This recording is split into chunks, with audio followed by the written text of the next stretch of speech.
तो सबसे पहला प्रश्न है हमारा यहाँ पर बोला गया है किस क्रम में संप्रदान कारक का सही प्रयोग हुआ है। ठीक, तो यहाँ पर सबसे पहला है यहाँ पर आपका बच्चों के लिए मिठाई लाओ। ठीक, दूसरा है यहाँ पर हाथ से घड़ी गिर गई। तीसरा है यहाँ पर हिमालय से नदी निकलती है। और चौथा है यहाँ पर आसमान का रंग नीला है। ठीक, तो देखिए आसमान का रंग यानी कि यहाँ पर क्या हो जाएगा, यहाँ पर हो जाएगा आपका संबंध। ठीक, यहाँ पर क्या हो जाएगा संबंध कारक। हिमालय से नदी निकलती है तो यहाँ पर जब अलग होने का भाव होता है तो वहाँ पर क्या होता है अपादान। ठीक, वहाँ पर क्या हो गया अपादान। इसके बाद हाथ से घड़ी गिर गई, यहाँ पर भी अलग होने का भाव हो रहा है तो यहाँ पर क्या हो जाएगा अपादान। अपादान, तो यहाँ पर हमारा सही आंसर क्या हो जाएगा संप्रदान के लिए बच्चों के लिए मिठाई लाओ। लेकिन आपको हमेशा ये एक बात याद रखनी है, संप्रदान हमेशा तभी होगा जब एक क्रिया दूसरे के लिए की जाए लेकिन पूर्ण रूप से की जाए। ठीक, अब यहाँ पर किस वाक्य में संबंध कारक है, संबंध कारक के बारे में हमसे यहाँ पर पूछा गया है। ठीक, सबसे पहला है यहाँ पर पुस्तक में, दूसरा है यहाँ पर बहुत समय से, तीसरा है यहाँ पर राम की एक पुस्तक और चौथा है यहाँ पर सुरक्षित रखी है। अब यहाँ पर राम की एक पुस्तक, राम और पुस्तक इन दोनों के बीच एक संबंध बताया जा रहा है किसके द्वारा, की कारक चिन्ह के द्वारा। तो ये चीज़ आपको अच्छे से समझ आ गई होगी। यहाँ पर सही आंसर हमारा क्या हो जाएगा सी। ठीक, तो नेक्स्ट क्वेश्चन की ओर बढ़ते हैं। तो इसके बाद नेक्स्ट प्रश्न है हमारा यहाँ पर बोला गया है भूखों को अन्न दो और प्यासों को जल। यहाँ पर हमें कारक की पहचान करनी है। तो सबसे पहला दिया हुआ है आपका संप्रदान, दूसरा दिया हुआ है अपादान, तीसरा संबंध और चौथा अधिकरण। ठीक, अब यहाँ पर आप हमेशा ही याद रखिए, हमने आपको एक ही बात बोली है, जब कोई क्रिया किसी और के लिए की जाए और पूर्ण रूप से की जाए तो वहाँ पर क्या होता है आपका संप्रदान कारक होता है। अब यहाँ पर देखिए भूखों को अन्न दो, यदि भूखों को अन्न दिया जाएगा तो वह अन्न यूज करेंगे, वह वापस नहीं करेंगे। ठीक, प्यासों को जल दो, प्यासों को जल दिया जाएगा तो वह प्यासे क्या करेंगे, उसे पानी को पिएंगे, खुद के लिए यूज करेंगे। जब कोई एक क्रिया दूसरों के लिए की जाती है पूर्ण रूप से तब वहाँ पर क्या होता है संप्रदान कारक। जैसे कि हम यहाँ पर बोले हैं रमेश ने धोबी को वस्त्र दिए, या फिर रमेश धोबी को वस्त्र देता है और रमेश भिखारी को वस्त्र देता है। अब धोबी को वस्त्र देता है तो यहाँ पर पूर्ण रूप से संप्रदान नहीं होता है। क्यों, क्योंकि धोबी उन्हें उन वस्त्रों को धोने के बाद वापस कर देता है, लेकिन जब जो वस्त्र होते हैं वह भिखारी को दिए जाते हैं तो भिखारी को दिए जाते हैं तो भिखारी के यूज करने के लिए दिए जाते हैं, भिखारी उन्हें कभी भी वापस नहीं करता है। तो यहाँ पूर्ण रूप से संप्रदान होता है। तो यहाँ पर आप देखोगे तो भूखों को अन्न दो और प्यासों को जल, तो यहाँ पर क्या हो रहा है संप्रदान कारक का प्रयोग हो रहा है। ठीक, इसके बाद नेक्स्ट है आपका लड़का पेड़ से गिर गया। हमने आपको हमेशा ही बोला है जब एक वस्तु किसी भी कारण से दूसरी वस्तु से अलग हो रही हो या फिर किसी न किसी कारण से भाव से या किसी भी प्रकार से कोई दो वस्तुएं आपस में अलग हो रही हों तो हमेशा ही क्या होगा वहाँ पर क्या होगा अपादान कारक होता है। ठीक, इसके बाद नेक्स्ट है आपका पेड़ पर पक्षी बैठे हैं। हमने आपको एक ट्रिक बताई थी, हमने आपको क्या बोला था कि इन, एट और ऑन ये प्रपोजिशन आपको जहाँ कहीं भी दिख जाए, जहाँ कहीं भी आपकी फिट हो जाए, वो वाक्य जो होगा वह आपका अधिकरण कारक का होगा। तो पेड़ पर पक्षी बैठे हैं तो यहाँ पर क्या हो जाएगा, तो यहाँ पर हो जाएगा आपका अधिकरण कारक। ठीक, इसके बाद नेक्स्ट है आपका वह पब्लिक के हाथों मारा गया। अब हमने आपको एक बात बताई थी, जब कभी भी कोई भी क्रिया हो रही है और वह क्रिया किसी साधन के द्वारा हो या फिर उस क्रिया के करने का कोई हो एक मुख्य कारण हो तो वहाँ पर क्या होगा आपका कारण कारक होता है। यहाँ पर वह पब्लिक के हाथों मारा गया, वह पब्लिक के द्वारा मारा गया, यानी कि यहाँ पर क्या है एक साधन है उसके मरने के लिए। ठीक, तो यहाँ पर क्या हो जाएगा आपका कारण कारक। ठीक, संज्ञा या सर्वनाम के जिस रूप से किसी अन्य शब्द के साथ संबंध या लगाव प्रतीत हो उसे क्या कहते हैं। तो सबसे पहला है आपका अपादान, दूसरा है आपका कर्म, तीसरा है आपका करण और चौथा है आपका संबंध। अब ध्यान से इस बात को समझिए, संज्ञा या सर्वनाम के जिस रूप से किसी अन्य शब्द के साथ संबंध या लगाव प्रतीत हो, जैसे कि हम आपसे बोले हैं राम की गाय। अब ये क्या है संज्ञा या सर्वनाम। ठीक, और ये क्या है एक अन्य शब्द, इन दोनों का एक संबंध बताया जा रहा है, किसके द्वारा? की के द्वारा। की जो कारक चिन्ह है इसके द्वारा राम और गाय, इन दोनों के बीच एक संबंध बताया जा रहा है। तो यहाँ पर यही चीज़ बोली जा रही है, ध्यान से समझिए।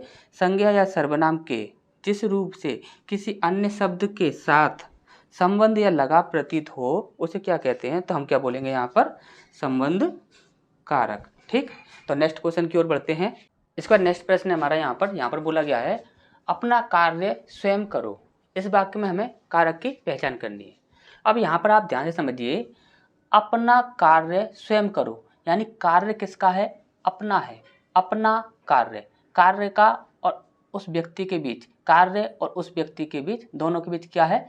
संबंध बताया जा रहा है। तो यहाँ पर सिंपली क्या हो जाएगा आपका? संबंध कारक। ध्यान से समझ आ गया होगा।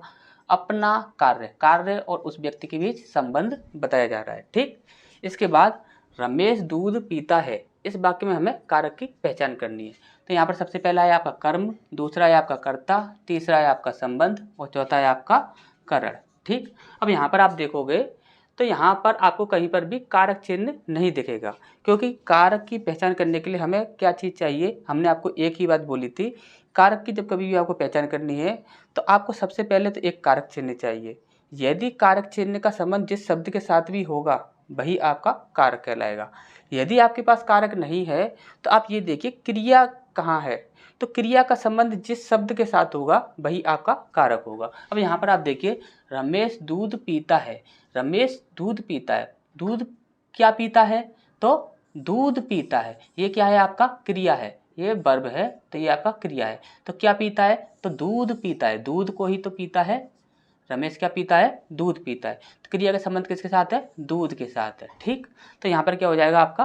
कर्म कारक। ठीक, उस जगह पर सभा होने जा रही है। और हमने आपको हमेशा ही एक बात बोली थी, क्या बोली थी? जहाँ कहीं भी आपको इन, एट, ऑन, ये प्रपोजिशन जहाँ कहीं भी आपको दिखती हैं, जहाँ कहीं भी जिस वाक्य में भी फिट हो जाती हैं, उस वाक्य में 100% अधिकरण कारक होता है। जिस वाक्य में ये प्रपोजिशन नहीं फिट होंगी तो वहाँ पर कभी भी अधिकरण कारक नहीं होगा।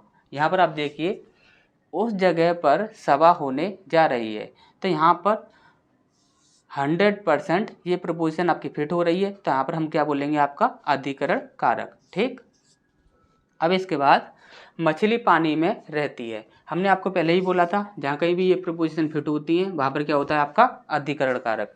तो यहाँ पर क्या हो जाएगा? आपका अधिकरण कारक। ठीक, अब इसके बाद राधा कृष्ण की प्रेमिका थी। यहाँ पर आप देखोगे, राधा कृष्ण की प्रेमिका थी।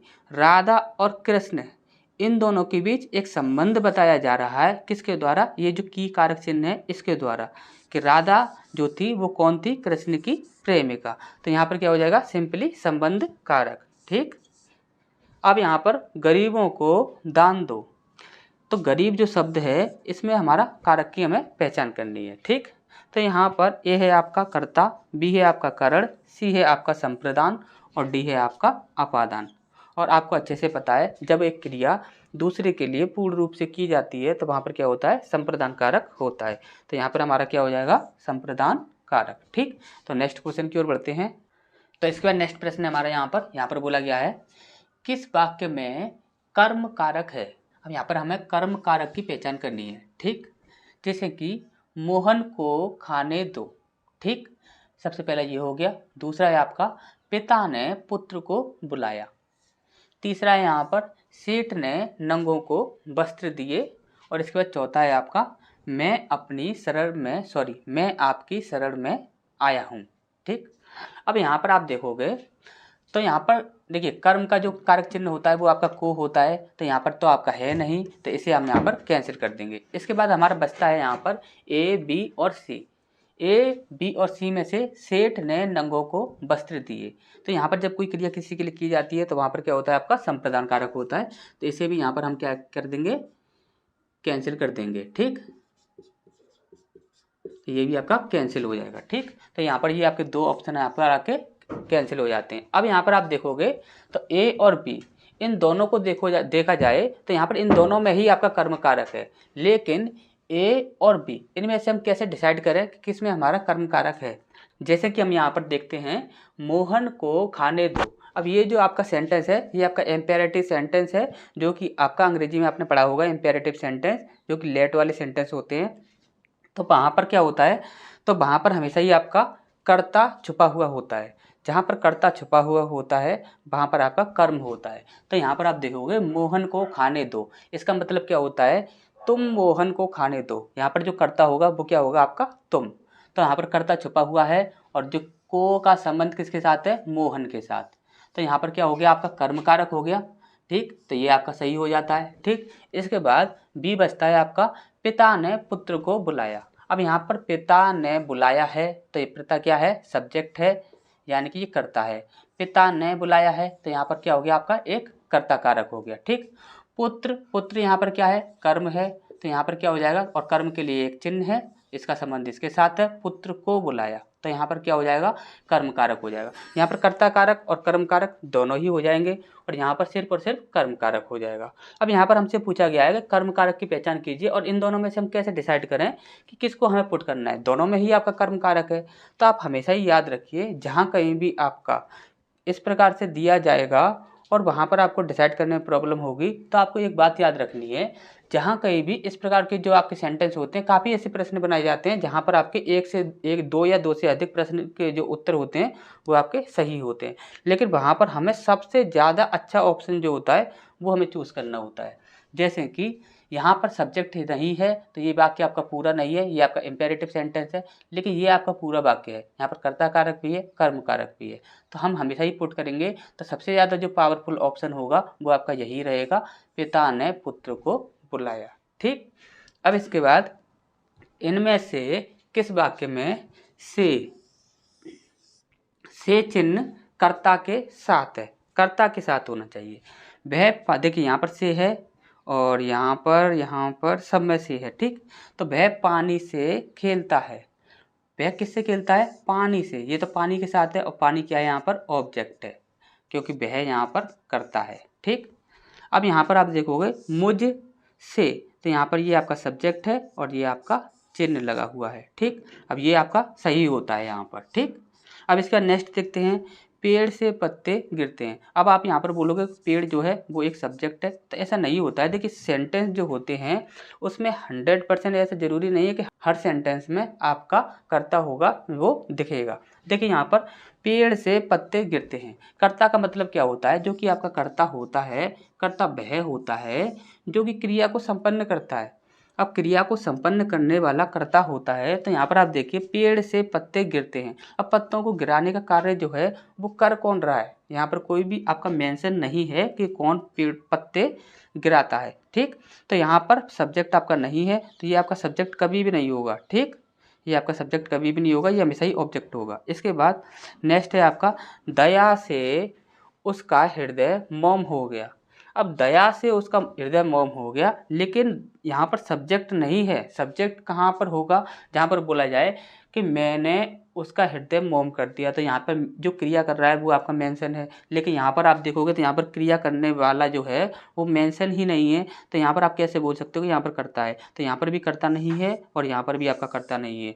अब यहाँ पर बचता है आपका, सबसे पहला है वह पानी से खेलता है। ठीक, तो यहाँ पर पानी जो है वो ऑब्जेक्ट है और ऑब्जेक्ट के साथ ये आपका से चिन्ह लगा हुआ है, तो ये भी आपका गलत हो जाएगा। यहाँ पर हमारा सही आंसर क्या होगा, मुझ से, यानी कि मुझ और से ये दोनों एक साथ हैं, ये भी, और मुझ ये क्या है, ये सब्जेक्ट है। ठीक, मुझसे चला नहीं जाता, यानी कि क्रिया को करने का कार्य भी कौन कर रहा है, मुझ कर रहा है, यानी कि आई कर रहा है। ठीक, तो यहाँ पर क्या होगा, ये आपका बिल्कुल सही होगा। इसके बाद नेक्स्ट है, मछलियाँ जल में रहती हैं। मछलियाँ जल में रहती हैं, हमने आपको पहले ही बोला है कि यहाँ कहीं भी आपका इन, एट, ऑन, ये प्रोपोजिशन जहाँ कहीं भी दिखती हैं वहाँ पर आप 100% बोल सकते हो क्या है आपका अधिकरण कारक। ठीक,